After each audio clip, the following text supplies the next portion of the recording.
Peruano. La pregunta sigue vigente hasta el día de hoy. ¿En qué momento se jodió el Perú?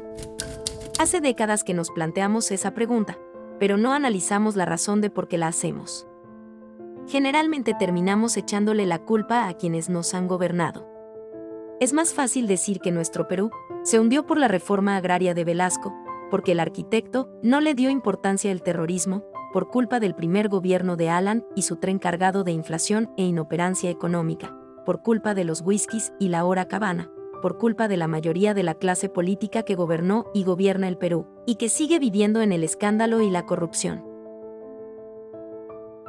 Pero por más que queramos deslindar nuestra responsabilidad, por la crisis social que asfixia al Perú, compartimos demasiados hábitos que nos hacen muy parecidos a quienes culpamos y criticamos. Porque aún creemos que la criollada se tiene que celebrar, como si fuera parte del orgullo nacional. Burlamos los toques de queda porque somos vivos. Hacemos fiestas COVID porque nos importa una mierda cuidar a los adultos mayores. Ganamos los trabajos no por nuestro esfuerzo o talento sino gracias a una pequeña coimisión. Nos colamos en la fila para que nos atiendan primero, aceleramos en ámbar y nos pasamos la luz roja porque así llegamos más rápido. Somos tan vivos que si no encontramos estacionamiento, nos ponemos en el espacio azul reservado para las personas con discapacidad, robamos la señal de cable, robamos electricidad y no nos consideramos ladrones. Reclamamos que haya justicia y se acabe la corrupción, pero le pagamos 20 soles a un policía para que no nos ponga una papeleta.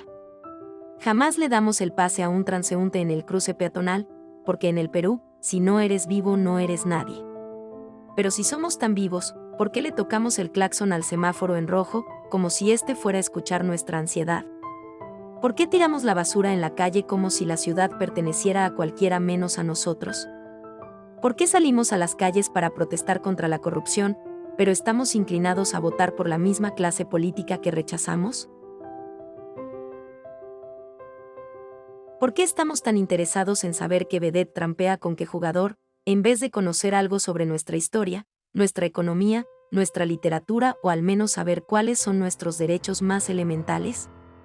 ¿Por qué cuando un radical comunista amenaza con cambiarlo todo le creemos, pero ignoramos a todos esos migrantes venezolanos que vinieron a nuestro país escapando de una realidad que nos es muy familiar? ¿Por qué sentimos que se nos hace un favor cuando un empleado del Estado nos atiende cuando es su trabajo? Y porque si somos tan vivos, seguimos alimentando este círculo vicioso que no nos deja avanzar como sociedad. Es cierto que nuestros niveles educativos dan pena y si queremos llegar a ser un país con posibilidades de desarrollo, se tiene que invertir en escuelas y capacitar a los maestros. Pero ¿de qué nos servirá una buena educación fuera de casa, cuando dentro educamos a nuestros hijos, dándoles el peor ejemplo? Es cierto que se necesitan medidas urgentes para luchar contra la pandemia y para frenar la ola de delincuencia y violencia que azota al país, pero ¿de qué nos servirá pacificar las calles, cuando en nuestros hogares la violencia física y psicológica parece haberse institucionalizado? Es cierto que se necesita una verdadera reforma judicial para que en el Perú se pueda hablar de justicia, pero ¿de qué servirá lograrlo, cuando la mayoría de nosotros sigue practicando la ley del más fuerte, del más rico, del más vivo?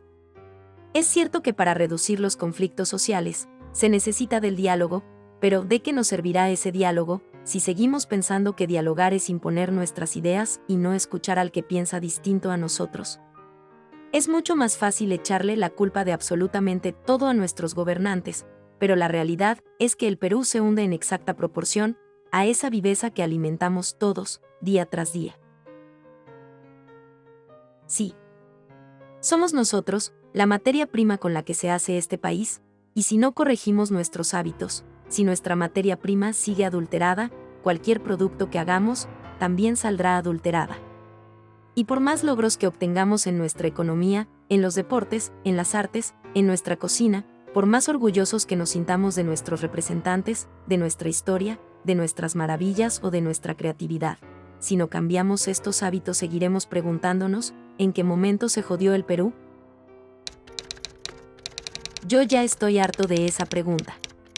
Estoy harto de ver cómo un país con tantas posibilidades y oportunidades, con tantas riquezas naturales y con tanta historia, tenga que seguir viviendo en el subdesarrollo, solo porque no nos creemos capaces de vivir de otra manera.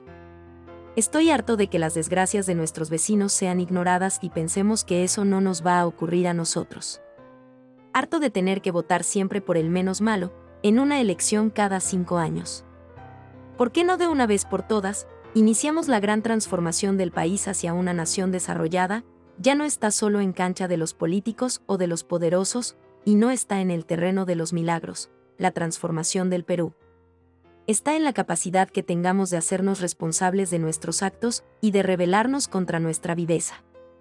La transformación del Perú está en ti y está en mí, está en todas nuestras organizaciones y en la posibilidad de trabajar juntos con verdadera responsabilidad social. ¿Qué pasaría si cambiamos la pregunta? Si por ejemplo ahora te pregunto, ¿en qué momento se arregló el Perú? ¿Qué me dirías? Y aunque te parezca una pregunta demasiado ingenua, tenemos que creer en ella y la respuesta está en nuestras manos.